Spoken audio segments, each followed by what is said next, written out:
So it dates back to the May 20th, 1973, when this policy was implemented by the Khmer Rouge. Any property records that did exist before the Khmer Rouge came to power are now difficult to track down because of the regime's ruthless policies. The Khmer Rouge destroyed everything. That's what I would say. I would say that most of the land permits, for example, have been destroyed. And some individuals, very few individuals who fled the countries before the war, before 1975, I would say. And these people, some of them brought with them the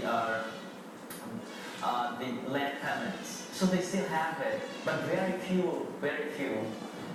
It's not just in the capital that there are problems. Land grabbing is nationwide, even in rural areas which have traditionally been home to poor rice farms.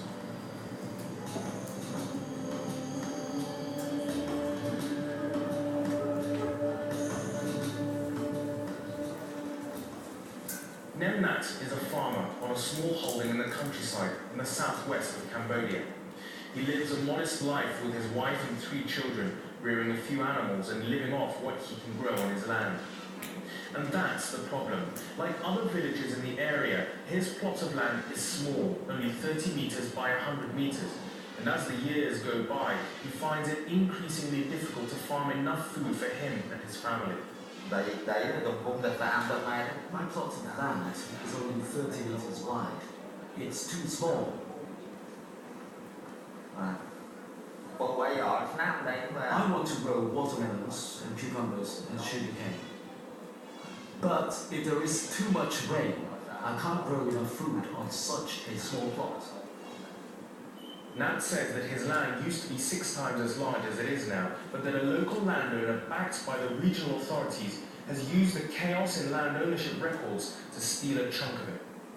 It has left him and his family with virtually nothing to farm. The local landowner stopped us from farming our land. We cleared this land in order to farm it. But now she has stopped us. She claimed it is her land.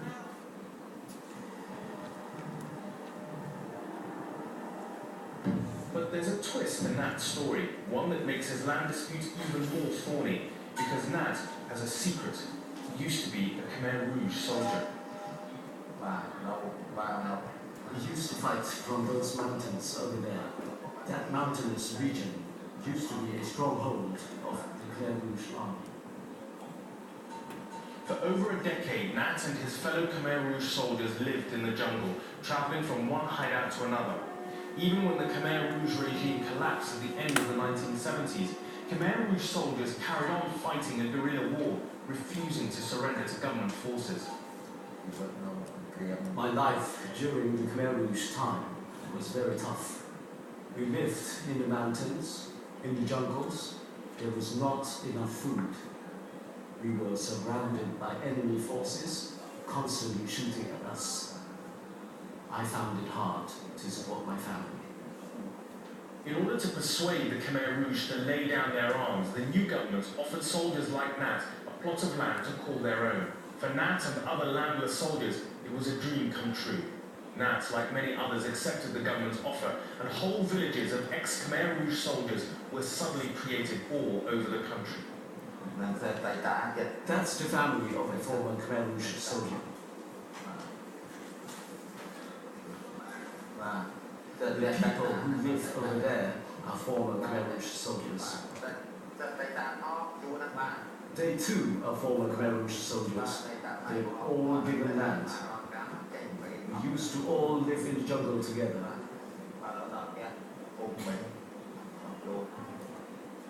All the ex-soldiers of the village feel betrayed. They are all in the same position. Private companies and individuals have stolen some of the land that they've been promised.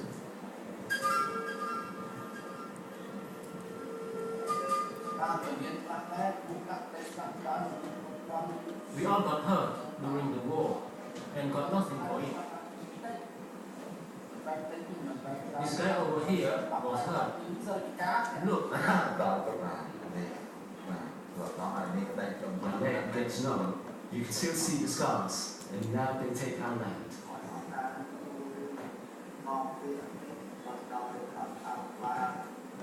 Please take these words to our leaders. We need help. I've got nothing. I can't survive with such a small plot of land.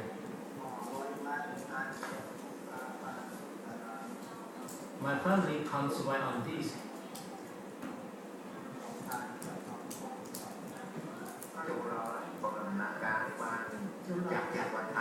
The civil war might be over, but the land war has just begun. I demand my land back. I demand justice for my family.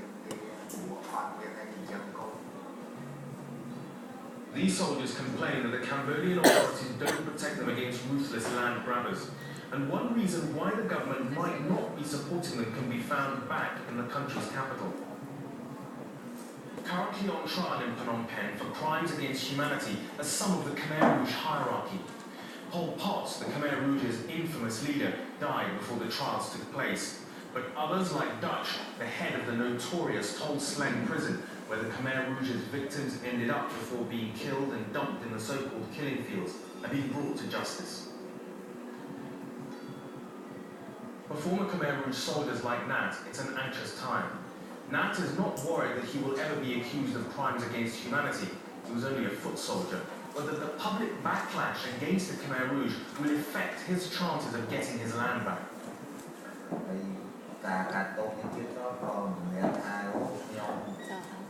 I'm not guilty of any crimes. I served my country.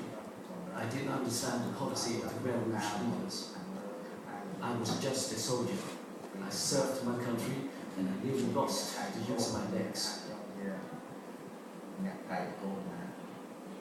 Anyway, I somehow feel sorry for myself because my effort was for nothing, and it turned out I did not serve my country at all.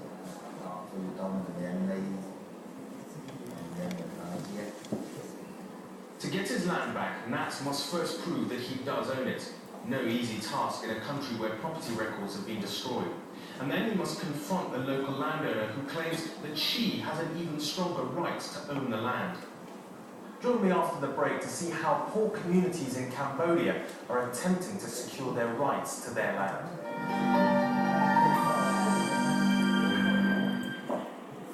A superpower on the edge. Citizens